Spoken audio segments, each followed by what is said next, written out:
Hey folks, Roland Martin. Welcome to Roland Martin Unfiltered, live from Los Angeles. Folks, it is an absolutely busy day in politics. We'll break down voter suppression happening in Georgia, where the man who keeps the voting rolls is running against Stacey Abrams, yet he is doing some things that are going to impact whether or not a number of African Americans, thousands, will be able to vote in November. We'll tell you exactly what is going on. We'll also go to Florida, where we'll focus on the hurricane now being downgraded, but also what's happening in politics, where Andrew Gillum is being attacked by Republican Ron DeSantis, still running ads in the middle of a hurricane. The hell is he doing? Plus, DeSantis, we now know he authored a book where he pretty much said slavery really wasn't that big of a deal.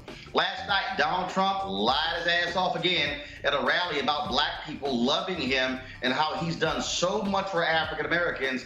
Then he writes this opinion piece in USA Today that is an absolute joke. Lies, lies, lies, lies, lies.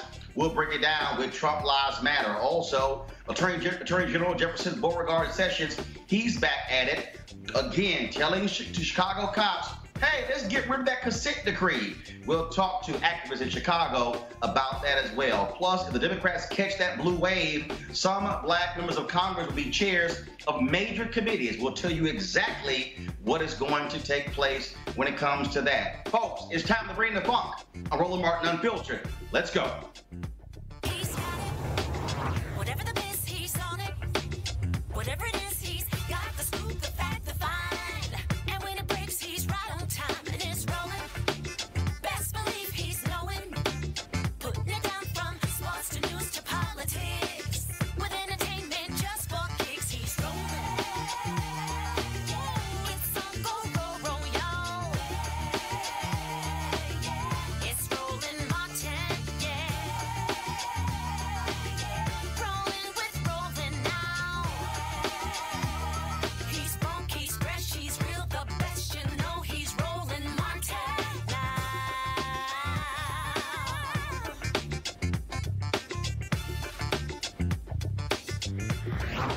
Martin.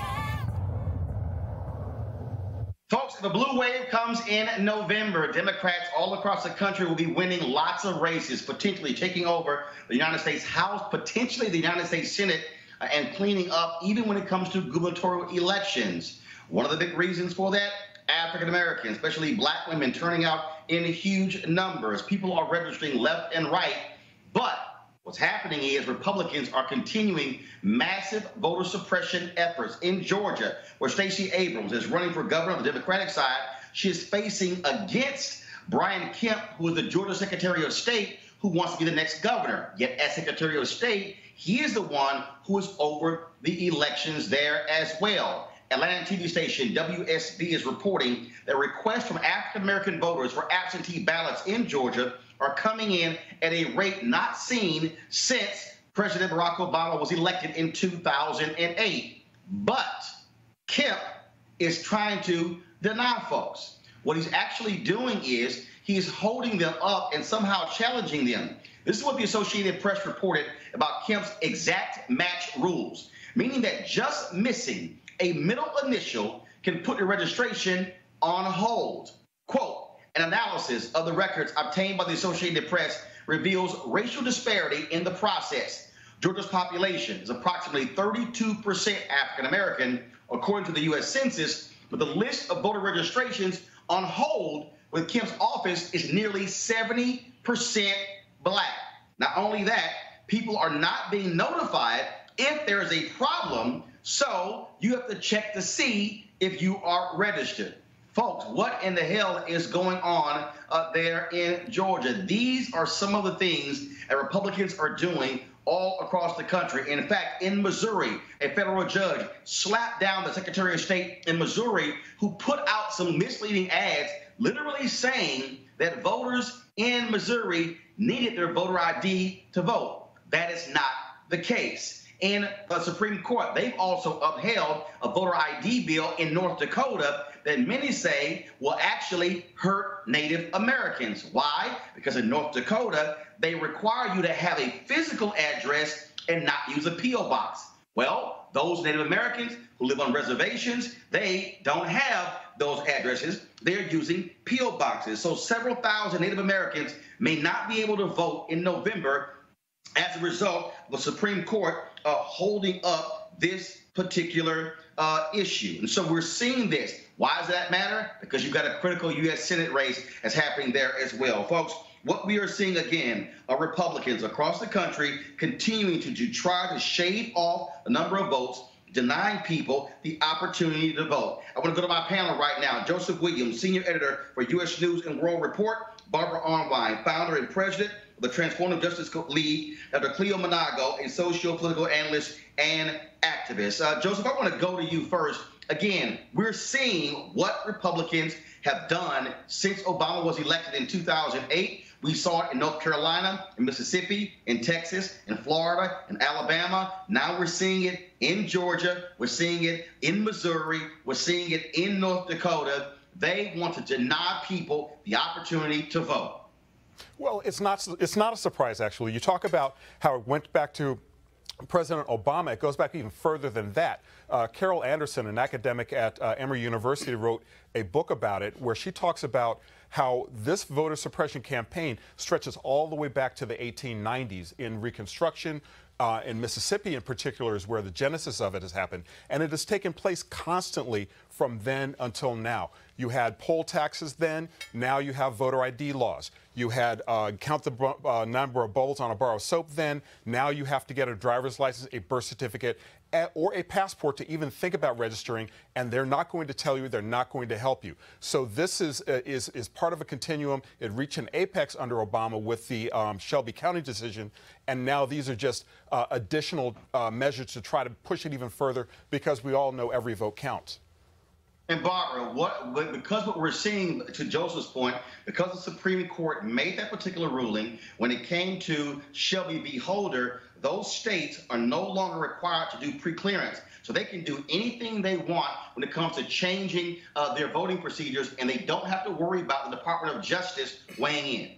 Because you have Jeff Sessions as the Attorney General, and everybody be very clear, that whole act that you saw, happening with Lindsey Graham in South Carolina is because he is on deck to become the next Attorney General after the midterm elections. So we got to be very clear that when it comes to the Department of Justice, there is no justice to be found for African Americans seeking equality at the voting place, seeking no non-discriminatory voting rights. So what I want everyone to remember, is that it's not just the Supreme Court.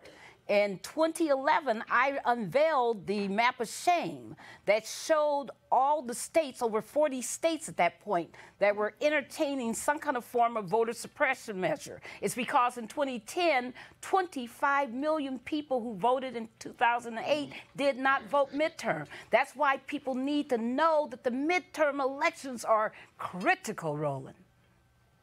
Cleo, again, we have seen the games Republicans have played for a long time. And again, what they desperately need is to shrink the electorate, shave off several thousand votes because they are afraid that America is becoming more black and brown.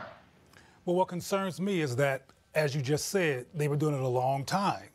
And my question keeps being, why don't we anticipate this and do what we can to block the likes of Kemp in terms of his activity much before the election, knowing how the Republicans can operate? Stacey is doing really well in Georgia. I mean, everywhere you drive around, her signs are up, and they're really, really nervous because they usually control it on the state level. So we should expect this.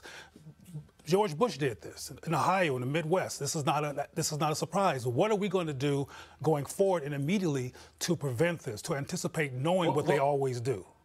Well, here's what needs to happen is what State Representative Alicia Reese is trying to do in Ohio. Change the state constitution to have a voter bill of rights as opposed to every 2 or 4 years trying to go to the courts to change these things. We're seeing the ballot initiative in Florida. That's about polling at about 72% to give formerly incarcerated folks the right to vote. She has been desperate to get Democrats, to get progressives, to get these billionaires to fund this initiative because it's already been certified. If they can get the 330,000 signatures needed, to the on the petitions, get it certified, they can put it on the ballot.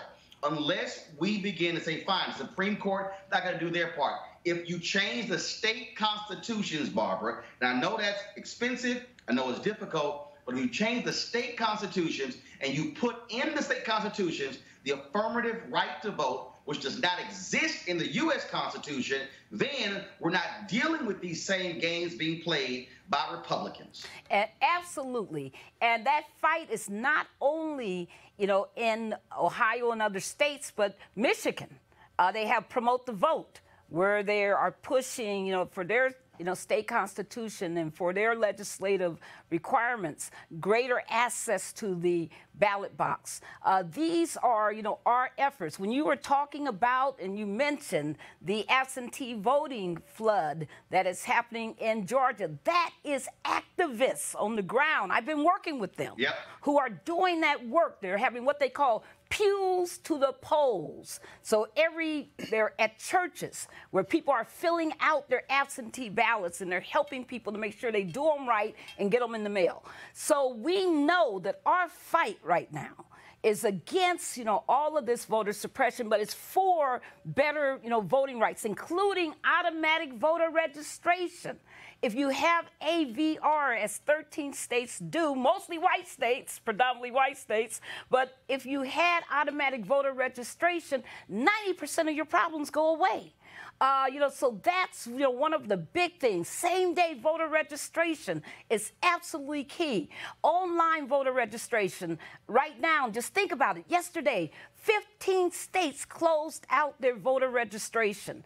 And of that 15, 4 people had almost zero options on the last day because all they could do is try to download a form and put it in the mail. It had to be postmarked that day. What people who had online voter registration could register all the way up until 11:59 p.m. That's what we're talking about. We're talking about really changing the dynamic where people don't see this as just an electoral battle, that we create permanent infrastructure where our whole battle is 24/7, 365 days a week, where our children don't only go to church and just attend, something called Bible study, but they do freedom school study. So they know what it means to vote and why the vote is so important to our freedom. But what, if anything, on a policy level can, like the Congressional Black Caucus, do in terms of a policy to minimize these interruptions of a democratic process? They can't, because the problem here is that by the Supreme Court in Shelby v. Holder pretty much gutting this Voting Rights Act, you no longer have the pre-clearance requirements. The Congressional Black Caucus can't do anything because you have a Republican, Sensenbrenner, who is from Wisconsin. Even though he has a bill many CBC members don't like, he at least is saying, the Supreme Court said Congress needs to fix the formula because it's outdated. Sensenbrenner, Republican, put forth a bill. He had about 10 or 12 co-sponsors 2 Congresses ago. This current Congress, he's got 3 or 4. So Republicans are like, we don't want this. They have no effort. You have Bob Goodlatte of Virginia, who chairs a House Judiciary Committee, does not want to call any hearings. You don't see the Senate Judiciary calling any hearings. Republicans don't want to change the Voting Rights Act. They don't want to improve it. And so since that's the case, we cannot depend on the Supreme Court. We can't depend on Republicans in Congress. The only way to go about this, we're going to have to go state by state. And frankly, we don't have to even target all 50 states. What you do is you target the states with the highest concentration of black voters, and you put it in the Constitution. And Joseph, real simple, white folks aren't going to vote against guaranteeing the right to vote in the Constitution, because these voter suppression efforts are impacting elderly white people, like in Wisconsin, young white voters, like in Wisconsin and North Carolina as well. And women, they are lumped in oftentimes with people who have struggled to maintain access to the vote. What you're saying, Roland, is 100% correct. You can't depend on Congress at this moment. Until things flip, nothing's going to change. The second thing is you have a very real threat in Supreme Court Justice Brett Kavanaugh, who, with Supreme Court Chief Justice John Roberts, both worked together in justice departments to repress the vote under Nixon and under Bush and under Reagan to a degree. So what you also have now are volunteer squads that are going state to state, to register people who help them get the documents that they need, help them get the kind of access to the polls that you're talking about. The problem here also, it's a great setup, but the problem here is money. And that's one of the things that Republicans are depending on, is the fact that this has to be a volunteer effort. This has to be an effort outside of government, and it's going to cost a lot of money. One of the reasons why... Again, let me explain to everybody who's watching, because you might be saying, oh, it's all emotional. No. A federal panel found that in North Carolina, Republicans in North Carolina had a laser-like focus on black voters. They were specifically asked in emails, when are African Americans voting in early voting? 70% of African Americans in North Carolina voted the first week of early voting. So what did they do? Got rid of all of the early voting locations during the first couple of weeks, and they only had one location open in each county. Guess who copied that? Ohio.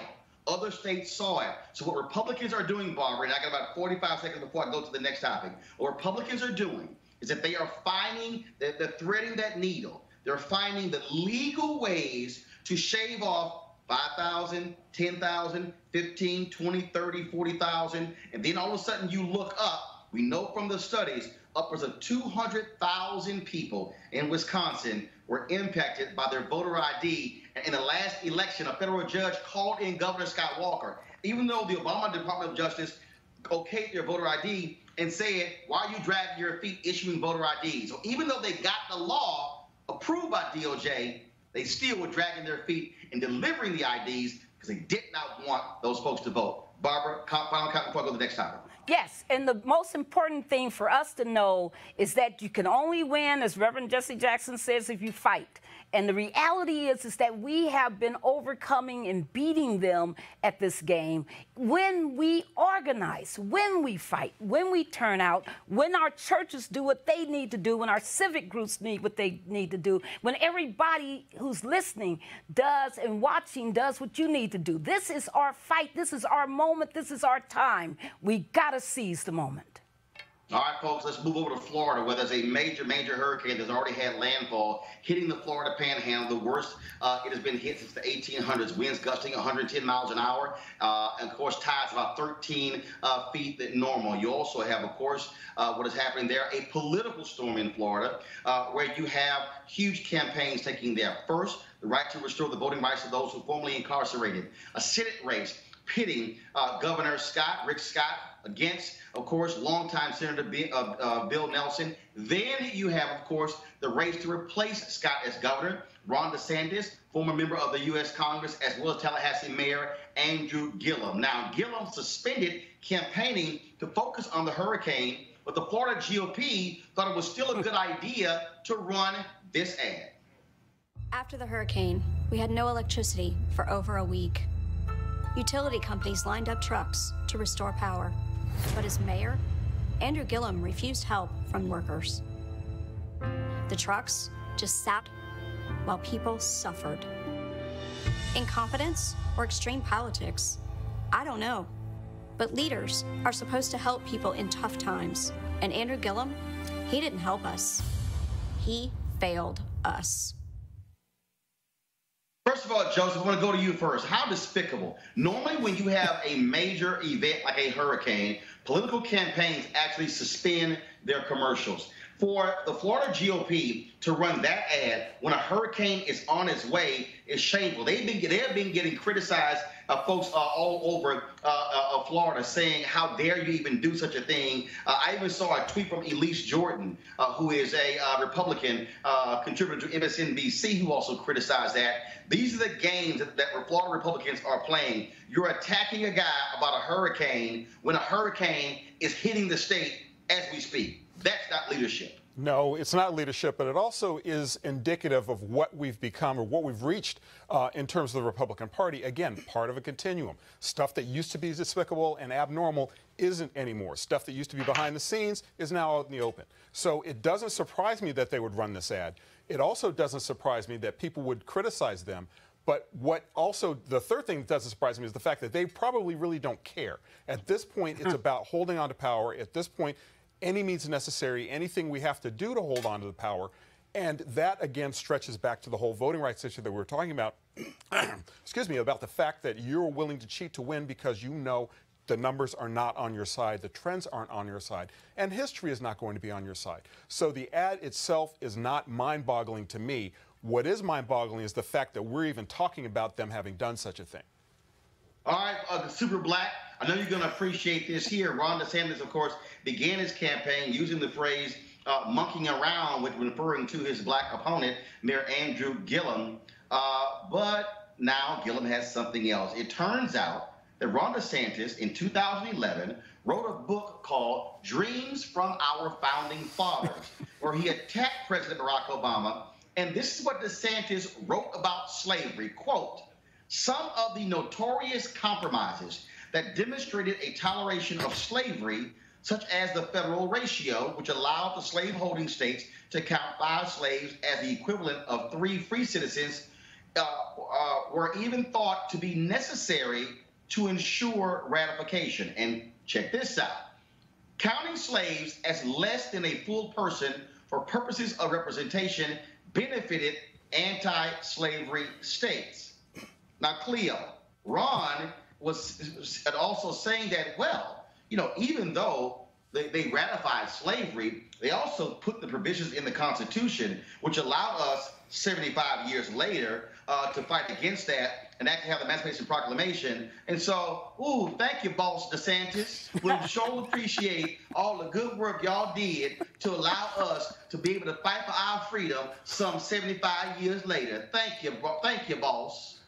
Pretty much. I mean, I've told you and I'll tell you again that these people are desperate. I think they're sociopathic and crazy and really want to stay in power no matter what. Like the brother just said, they're desperate and they really are doing anything to stay in power. So, I mean, what else can be said? This is not surprising at all that this guy had this perspective, at least as out there. Many of them don't have a published book that actually puts their perspectives on Front Street. Many of them feel this way, but I don't really believe they're thinking or saying about black people in terms of inferiority is how they really feel. It's just a smokescreen so they can keep the myth of their superiority in place and for the rest of us to fall forward. But none of this is surprising, not at all. And Barbara, again, this is the guy who wants to be the governor for all citizens in the state of Florida. Yes, and we know that this whole fight to preserve and to promote, you know, white supremacist patriarchy in the United States is, you know, this is what this fight about, you know, with some layering of autocrats, you know, for an autocratic, you know, state on top of it. But what we got to understand is that, you know, these folks are going to lie, they're going to dissemble, they're going to use anybody they can to hide behind and do everything they can to hold on to this power. You know, Senator Grassley, that was there presiding over the whole Kavanaugh hearing. And let's be very clear, he's the same man that's blocking any hearing on the Voting Rights Act amendments in the Senate. So these are the same people, you know, misogyny, patriarchy, white supremacy, all go together. People get this stuff confused. They think you got white women over here, black people over there. This whole thing has been there since the beginning of this country. It was founded as a white supremacist patriarchal order. And that has not changed. When you look at the United States, think about this, Roland. The United States is 104th out of 190 countries in women representation in government. 104th. We failed 9 slots in the last 6 years from 95th to 104th. We're going backwards. So it's very important for us to understand what we're up against, because if we don't see the totality of the challenge, then we don't get it right. All right, folks, last night there was a rally, and Donald Trump lined his ass off again in his rally, the latest rally. Of course, so Trump held a rally in Iowa where he tried to take sole credit for improving the lives of black people when it comes to unemployment and poverty rates. And he said, oh, just everything about black people is just glorious now that I'm president.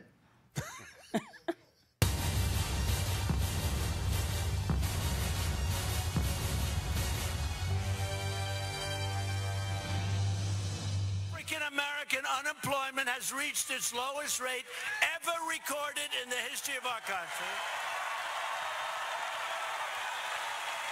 And African-American poverty has reached its lowest rate ever recorded.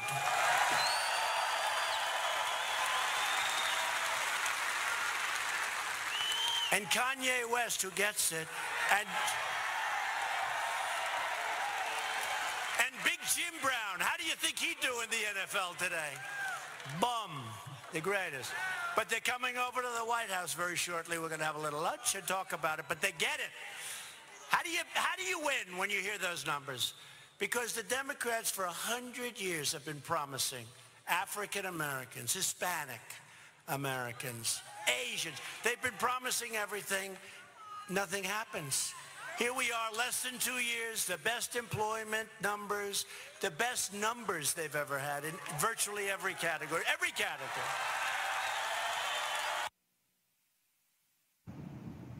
Okay, y'all. If you want to see what a lying white man looks like, that's Donald Trump. Okay, first and foremost, he said every category, black folks are doing better. Y'all, black home ownership rate hit a high of about 60.9% in the 2000s. It is below 45. That, to me, don't sound like we're just doing so great. 70 years ago, there were 1.9 million black-owned businesses in America. 1.8 million black-owned businesses had one employee. Today, there are 2.6 million black-owned businesses. 2.5 million have one employee. When we had 1.9 million black-owned businesses, they were doing an average of $110,000 in revenue a year. Today, with an additional 700,000 black-owned businesses, they're doing an average revenue of $54,000. I'm sorry, please, Joseph, tell me how things are just going so great. And I really got to have you, Barbara, and Cleo address this here. If Trump is just so amazing for black people, why won't he come talk to the NAACP and come talk to the Urban League or go talk to Rainbow Push or National Action Network or the National Association of Black Journalists? Why won't he sit down with members of Black Press? See, I figure if it's all gravy, oh man, you should be willing to talk to people. But no, you go to one of the whitest states in America and tout how great black folks are doing. Well, it's I don't even know where to start. I mean, honestly, he won't go to any of those organizations because he knows this stuff is not true. Right. And there are two words that keep him from doing that: reality check. All right, number one. Number two, these are statistics, made up statistics for white people. They're not for black people, because black people would say, listen, what are you talking about? This is nowhere true. Go down to Decatur, Alabama. Go down to Jackson, Mississippi. Go even to the South Bronx. Go anywhere, and you will find that we still have very real, very serious challenges as far as black unemployment is concerned. And even if you put those numbers in context, even if you assume that he's telling the truth, black unemployment has historically been double that of whites. So even if he is telling the truth, and we have a 3 percentage point unemployment rate among broadly America broadly, that still represents a 6% unemployment rate in African Americans. So that's roughly, one out of every, I get the math wrong, but anyway, the point is there are still problems in the fact that we still have an unemployment rate that's double that of whites. He's making this stuff up. It's not true. He doesn't want to come clean on it, and it's not for our consumption anyway. But why should he come clean? What he's done has worked. One thing you can't deny about Donald Trump is that he's been consistent. He's doing the same thing he did before he became president, and before I, among others, predicted he would become president. Why should he do anything different? It works. And also, there's something that we may or may not be realizing here. On the way over here, I was in an Uber, and I was talking to a young lady, a black woman, about politics, and she talked about how she appreciated how passionate and real Donald Trump was, as opposed to how stoic other presidents have been.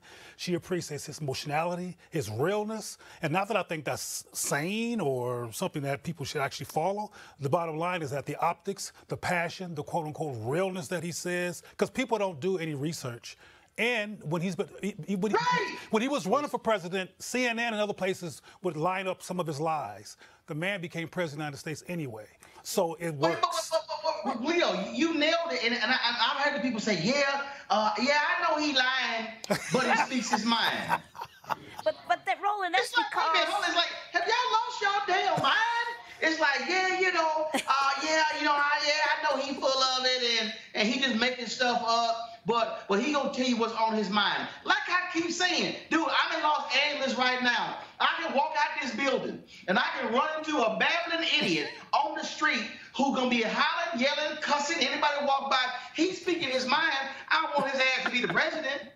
But Roland, you got to remember that the whole basis of this country was built on lies. Thank you. You know, the narrative, the popular narratives about the United States are all lies. Yes.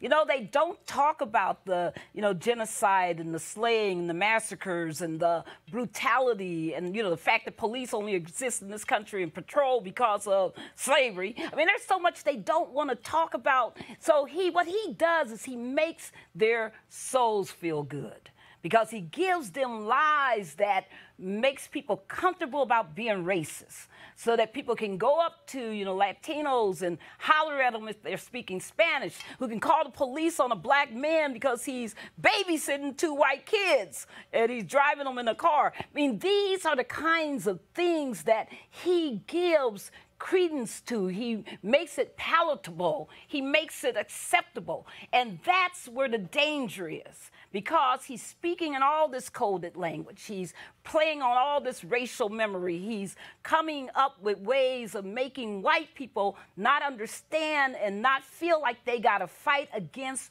racism. And so we have to bring that battle. We have to bring the truth. But the person that I was Go ahead, Cleo. The person that I was talking to, and the majority of people that I talk to are black. Yeah, but she said and I'm not really talking about him feeding the fire to white folks. I'm talking about black people who said that he's so real. Yeah, but look at the approval ratings from blacks. It's not that good. Look, we just got to go ahead and say it. It's some ignorant black folk, Right. And look, like Trump talking about, Kanye coming to the White House, and I know everybody's talking about the CNN segment last night where Bakari sells and Terra said, see, here's the deal. I'm not gonna sit here and call Kanye crazy. I'm not gonna say he's got a mental disorder, because he does. But here's the piece. I'm gonna deal with reality, and I'm gonna say, I don't care if Jim Brown is going to the White House for lunch. I don't care if Kanye is going to the White House for lunch. Guess what? Roland Sebastian Martin went to the White House for lunch when Trump had bought it by the TV anchors. And you know what I did? I didn't go there wearing no damn red Make America Great Again hat. I walked in there with my notepad and with some questions saying, what you gonna do about the issue of Chicago and violence? What about the issue of your Department of Justice when it comes to the consent decrees? What about housing? See, Trump don't want to answer those questions. And see, so I don't mind black folks going to the White House. What I mind is whether you're gonna sit there like a bump on a log and actually challenge him, saying, okay, fine, you want to sit here and talk about what you do for black people? Okay, let's get down to the nitty gritty. That's why I disagree. The Congressional Black Caucus last year declined the second meeting with Trump. I think they need to go back, Joseph. I believe that Congressman Cedric Richmond need to walk in there, and then when the camera's in there, and Trump's sitting there smiling, and he looking for a photo op, then when Sarah Huckabee Sanders says, okay, time for y'all to leave, Cedric Richmond should say, we want the cameras to stay. We want the American people to actually see this meeting. And if the cameras don't stay, we gonna leave. And then, now Trump gonna be stuck. Now what if the cameras stay? Because he loves having the cameras, Joseph, when it comes to his cabinet meetings. So what then happens if they say, no, let the cameras stay? And then the cameras are recording, jamming him up on the issues, jamming him up on why he wants to cut out the minority supply development offices, jamming him up on consent decrees, jamming him up on voter suppression. See, that's why we should meet with them. See, don't fall for the okie doke with Jim Brown and Kanye West. No, say, why won't you meet with civil rights organizations? Have the cameras stay and then see how he responds, Joseph. Well, he definitely will respond, and he definitely likes the attention. The response is probably not what he would want to do, and he probably would deliver some kind of a platitude that would disappear in the ether as soon as the camera stopped. So we know that he does like attention. We know that he can be pressed on the issues. If he's not prepared, that's the sweet spot where you get some real traction on some of the issues. Now, he never will. I'm going to tell you what you're going to get. I don't know about that. I'm unfamiliar with that.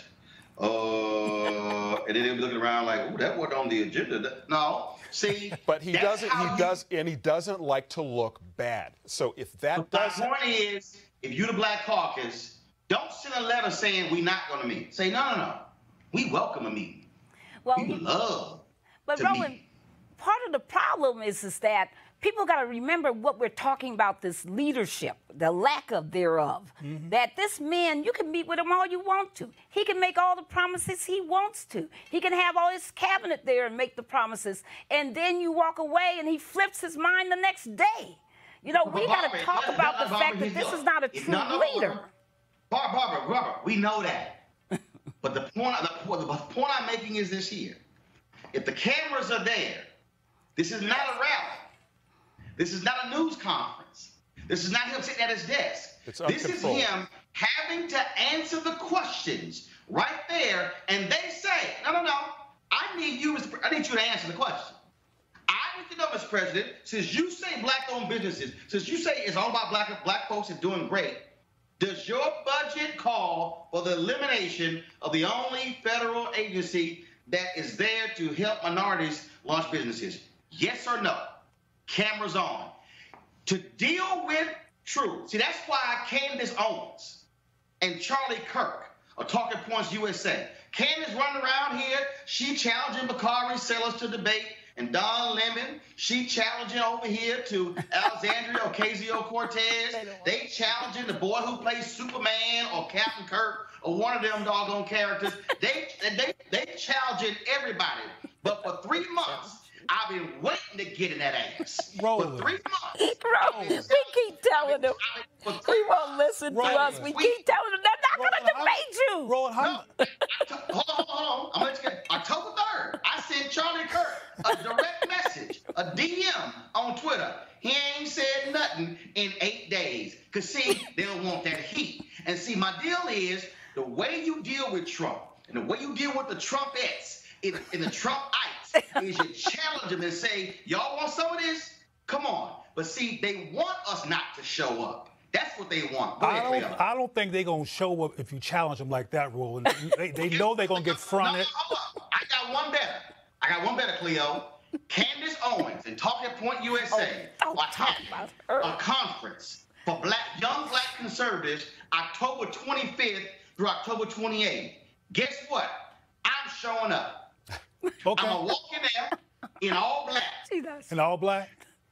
With my camera, just like you looking right now. I might walk in there looking like Wakanda. We're going to have the cameras with me. And matter of fact, I'm going to see if they try to throw us out.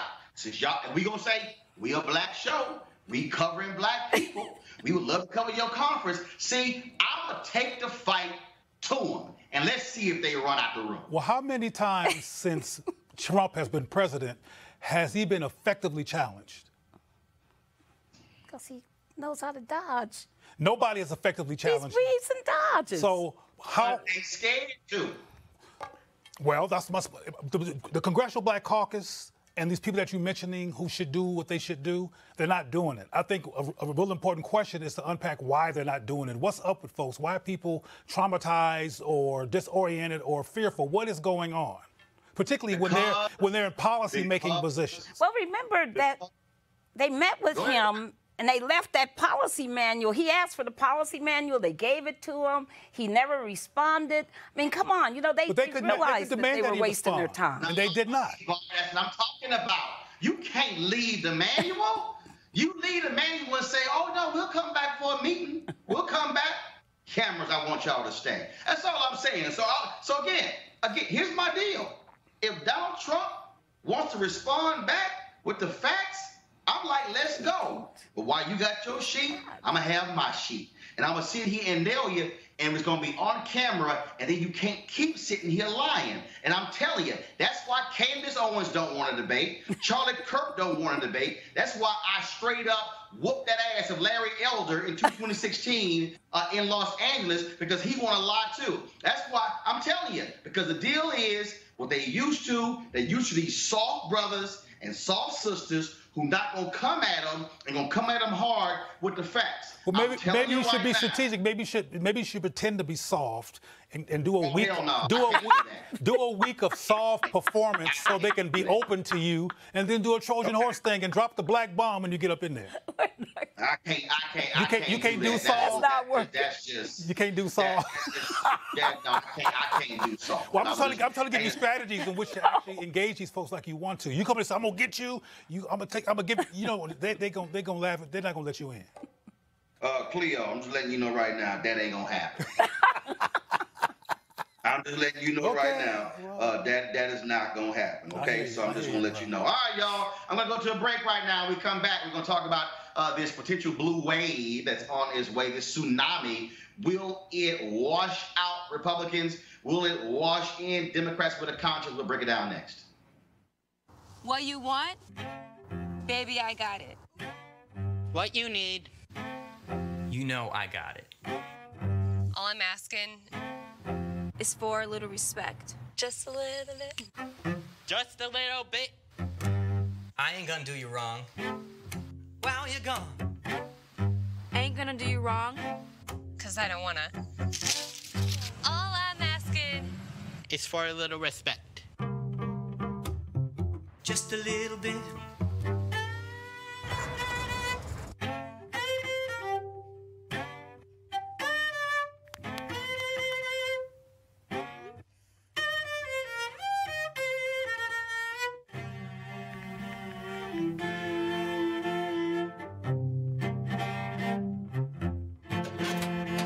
R-E-S-P-E-C-T. Find out What it means to me. R-E-S-P-E-C-T. P-E-C-T. Little respect. Oh, yeah. A little respect. Just a little bit. And I keep on trying. I ain't lying. It's easy to register. Text "We All Vote" to 97779.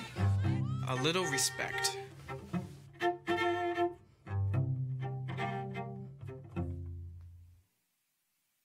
All right, y'all. Well, Beauregard Sessions, he's at it again. Jeff Beauregard Sessions is going to file an appeal in federal court opposing the proposed court order that would force sweeping changes in the Chicago Police Department. Now, of course, Sessions is announcing this after Donald Trump went in front of a bunch of cops in Chicago and said, oh, we should make stop and frisk just national policy. Well, the city and Illinois Attorney General Lisa Madigan have submitted a proposed consent decree that will create tighter restrictions on the use of force, closer supervision of officers, and a more effective disciplinary system. But Sessions is like, nah, we don't really need these consent decrees. Joining us right now, of course, is Black Lives Matter Chicago chapter organizer, Aislinn Pulley. Aislinn, how you doing? I'm good. How are you? All right, so I just love this. I love Republicans who talk about local control. And here you have the city of Chicago agreeing with a consent decree, the attorney general agreeing with a consent decree, but now Republicans saying, no, we don't want to have that. What do you make of this? Well, I honestly, I think it's a response to the Van Dyke verdict. For the first time in the history of Chicago and possibly the history of this country, a white police officer has been found guilty of murdering a black person. That is historic. That is 100% the result of grassroots organizing, of people being in the streets, of mothers and fathers refusing to be silent about the murders of their children. And that is what has gotten us to this moment. That is why the DOJ came to Chicago. And that is why we now have a consent decree draft, which has been initiated by the thousands of people who have taken to the streets. So we are at a precipice of actual beginning of actual change in this city. And the response to that is that it's a threat to the status quo. And in order to respond to what could actually be changed to save our lives, Trump, along with Sessions, is preparing to clamp down on the movement here. And he's going to use as any excuse to do that. And right now he's using the consent decree. And again, we saw this in Baltimore, where Jeff Sessions also early on opposed the Baltimore consent decree when the city and the police department said, "Hey, we're good with it. We want it."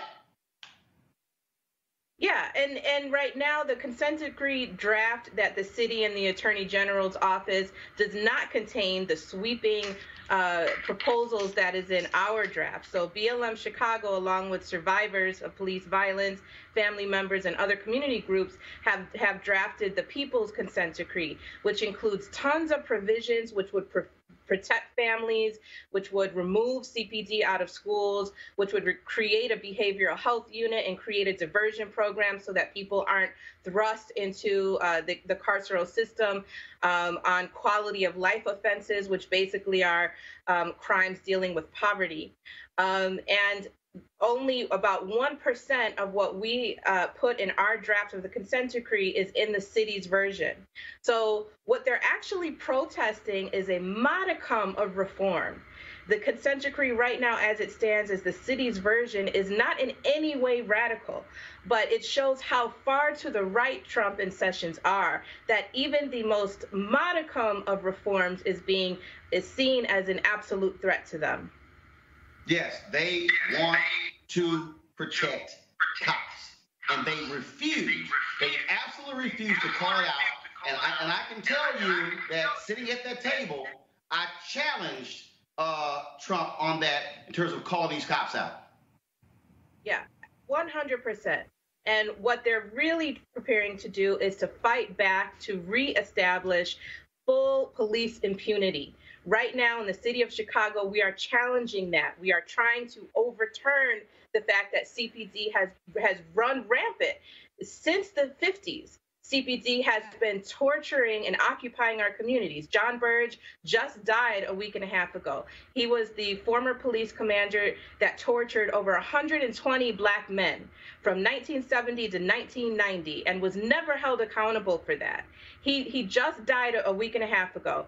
Last Friday, we have the first conviction of a white police officer ever in the history of this city. What they are trying to do is overturn this work that we have been doing on the street and that has come through the blood, sweat, and tears of the thousands of people that we have lost to police violence. Well, first of all, I certainly hope y'all will continue to put the pressure on them, because that is critically important. Aislinn Pulley, will surely appreciate it. Thank you so very much. Thank you. All right then, folks. Again, just quickly go to my panel here, and I want to start with you, Barbara. Again, this is an attorney general who does not care about the people. He is all about how do you protect rogue, thuggish cops. Absolutely. And that is what you do when you are imposing fascism. I mean, you got to be able to have your police, your law enforcement, that state machinery to be oppressive. And so these consent decrees, remember, it's not just Chicago, it's not just Baltimore. There's at least 20 that they are basically withdrawing from. And we can expect that actually what we're going to see is more leeway being given to police to engage in brutality, to engage in racial profiling, to engage in all of these methods that what they call promote black social control. We need to just be aware that as long as these people are in office, as long as they have the majority, that's what they're going to be up to. Roland, you All right, then. Go ahead, Phil. Go ahead. Roland, you said that they don't care about people, but they do care about people, not us. White people. They care about their people. Some. And they want to keep their people in power. They want to keep their people protected and defended and in place. And they want to keep black people a disposable population, a population that could be incarcerated, murdered, tortured, et cetera. They want to keep that dynamic going to protect their people. Right. I think we need to learn how to care about our people.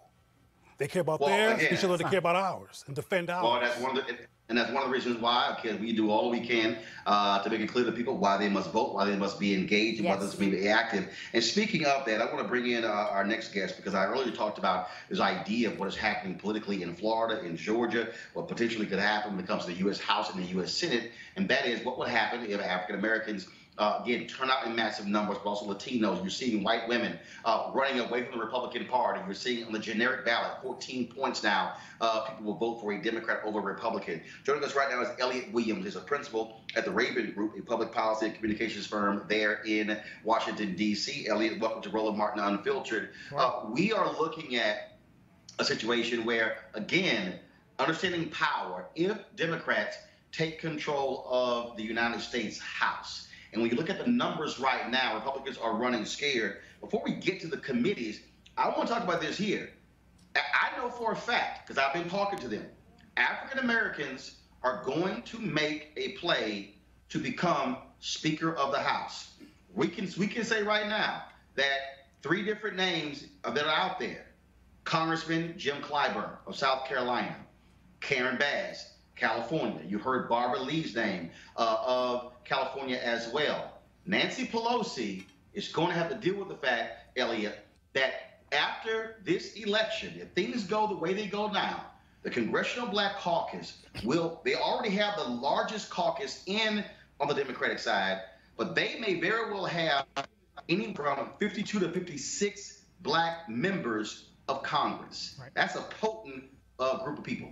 Right, and you also left out Hakeem Jeffries from New York. A number of people have talked about him potentially as, if not running for Speaker, one of the senior positions in House leadership there. Look, African Americans do represent a very strong portion of the Democratic caucus, and certainly could challenge the Speaker or any of the other leadership roles. I mean, and I think we're going to talk about, my firm put out a report on diversity in the next Congress, and the effect that number one, that people of color and LGBT individuals and women represent a significant portion of the Democratic caucus, and will, play a huge role in the next Congress if the Democrats are in fact to take power. And when we talk about that, you're going to have, of course, CDC members who will be chairing critical committees, education and workforce, financial services, Congresswoman Maxine Waters, Bobby Scott on education and workforce, Homeland Security, Benny Thompson of Mississippi, oversight and government reform, Elijah Cummings of Maryland. Of course, he can't wait to subpoena Trump and his people. And also science, space, and technology, Eddie Bernice Johnson. Again, that's where power is held, and they will have the ability to call the Trump administration, different departments before Congress, demanding answers to many of the issues that the Republicans refuse to address. Yeah, now that's a function of oversight. But when you think about putting diverse people, African Americans, in positions of leadership, it's not just that they're going to go after President Trump. They are bringing a perspective to the leadership of Congress that simply isn't there right now. And if you look at something like the Health, Education, and Workforce Committee, it's not just about schools. It's about underserved communities. It's about African American communities, and the kinds of attention to issues that would be brought, potentially by African American or Latino members of Congress. A great example is the Appropriations Committee would be potentially, the Homeland Security Appropriations Committee might be held by Lucille Roybal Allard, who's a Latino woman, and would put a different focus on potentially overseeing, reports coming out of regarding to the wall and to family separation and so on. So all of these people, and I know we're talking a lot about African Americans, but it's across the ethnic spectrum here. All of them are going to potentially bring a new focus to Congress and to the leadership of Congress, and thinking about broadband and access to infrastructure, all these things that we think about in the context of Democrats. But when you put a racial or ethnic lens on it, and the kinds of things that these leaderships will bring, it's going to be a very, very different Congress than not your father's Congress, for lack of a better way to put it. Last question for you, Elliot. Yeah. Again, we talk about how would you articulate this? Let's just say in 30 seconds. You're out here, you running up against somebody, and they're like, okay, you know what? I'm not really interested in voting. It's not going to make any difference. What do you say to them in 30 seconds? Why they need to understand what will happen with their vote based upon what will happen basically in 28 days. Well, look at what happened. Forget 28 days. Look at what happened 1 week ago in the United States Senate with respect to the Supreme Court. That is entirely a function of voting, number one, in the presidential election in 2016, and number two, in the Senate races across the United States in the years leading up to that. You ended up with a Supreme Court that is going to affect the rights of African Americans and women and people of color and LGBT for generations because elections have consequences. And people now are seeing that in the context of the Supreme Court. And you put that across every other potential issue that touches people. You know, I talked about immigration and infrastructure and all of these things that aren't just about these big things that governments do, but affect people's lives every day. And so absolutely, and you were talking about oversight of the president, same thing. The current Congress has not subpoenaed the president or called his people in to testify and so on. And so every possible issue that affects people, viewers of this show or just across America generally, it will be vastly different. And so the idea that your vote doesn't matter, it's, people need to get that out of their heads now, because and again, there's nothing clearer than it just happened on a national scale a week ago. Nothing clearer than the Supreme Court. Elliot Williams, first of all, that wasn't 30 seconds, but I'll go ahead and let you off the look on that. I got a lot to say, I got feelings, I got thoughts. Yeah, I got you. Right, you in your feelings. All right. Elliot Williams, Raven Group, I appreciate it, man. Thanks a lot. Thank you, sir. All right, folks, time for our HBCU Giving Day School.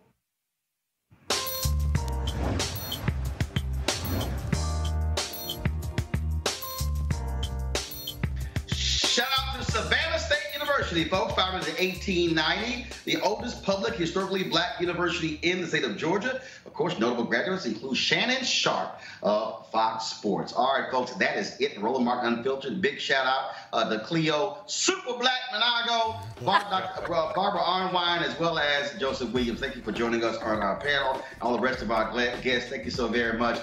Folks, support Roland Martin Unfiltered by going to RolandMartinUnfiltered.com, joining our, of course, fan club. We certainly appreciate you supporting us in what we do, making this available. Tomorrow, I'm going to be back in the nation's capital. Of course, I've been here doing various interviews for the BeWoke.Vote campaign. Can't wait till you see those interviews. We're going to have a grand time with them. So again, please support us in what we're doing because, again, we are providing something that nobody else is providing. That is giving you a wide perspective, bringing you top analysts and top guests as well, speaking to our issues, because that's what this is all about. So go to RolandMartinUnfiltered.com and join our Bring the Funk fan club. Whatever you can give, it all actually matters. Folks, y'all have a great, great time.